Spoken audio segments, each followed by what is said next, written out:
정부의 개편안이 사업주와 근로자 모두에게 이익을 줄 것으로 기대된다는 입장을 전해주셨습니다.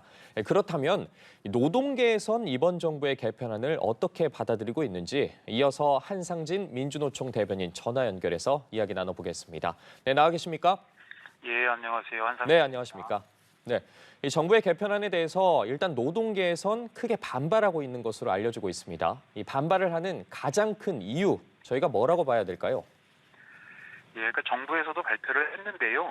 우리나라 노동 시간은 OECD 평균보다 연간 39일을 더 일을 합니다.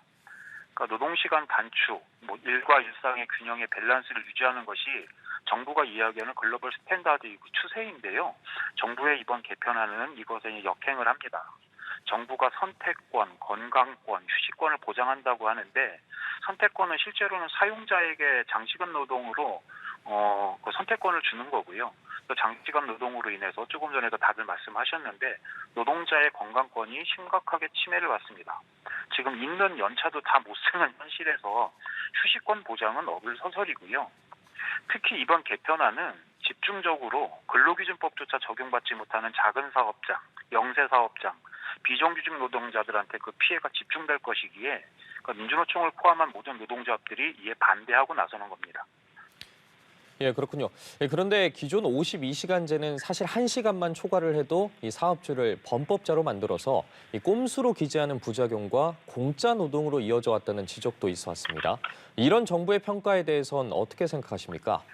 예, 조금 전에 김성애 교수님도 말씀하셨는데요. 예. 일단 바로잡을 것은 법정 노동시간은 주 40시간입니다.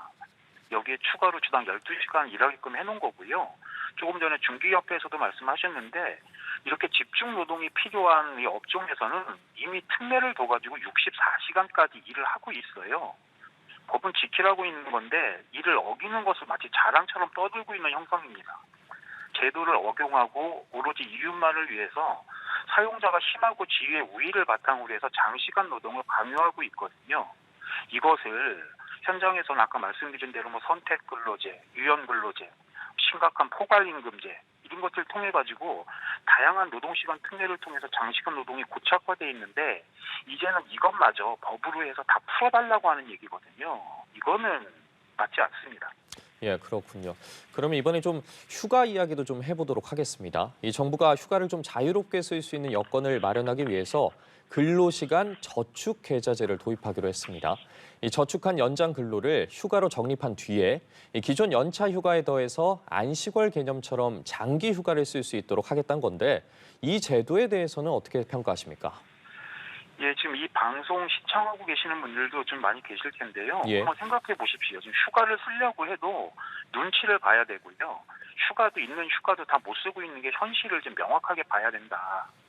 정부와 기업의 논리대로 하면 길게 일하고 장기 휴가를 쓰면 그 공백을 고용 등을 통해서 채워야 되거든요. 근데 한번 물어보십시오. 그럴 계획이 있는지. 아무리 법으로 해도 이것이 현실적으로 가능하지 않다라고 하는 말씀 드리고요. 또 마찬가지로 이렇게 되면 수당이 없어요. 대한민국의 임금 체계가 기형적입니다. 기본급이 작고 각종 수당이나 이런 것들이 많아서 결국은 노동자들이 이걸 갖다가 수당으로 자기 수입을 충당을 하는데 이제는 그 수입마저도 수당마저도 주지 않겠다. 결국은 그 모든 이득은 사업주한테 돌아가게 돼 있습니다. 예, 현실적으로 좀 어려운 부분이 많다 이렇게 말씀을 해주셨는데 이와 함께 또 정부는 이 근로자 대표제를 손봐서 대등한 교섭을 보장하겠다는 계획입니다. 이 근로자 대표의 교섭권 어느 정도나 보장될 수 있을 거라고 보십니까? 현행대로 하면 그 과반 이상의 노동조합하고 교섭하면 되는데 예. 그걸 굳이 마다하고 근로자 대표제를 거론하고 있거든요. 실제로 근데 우리나라 노동조합 조직률이 너무 낮습니다. 이것이 가장 커다란 문제이고요. 그렇기 때문에 누구나 노동조합 할 수 있게 하면 됩니다.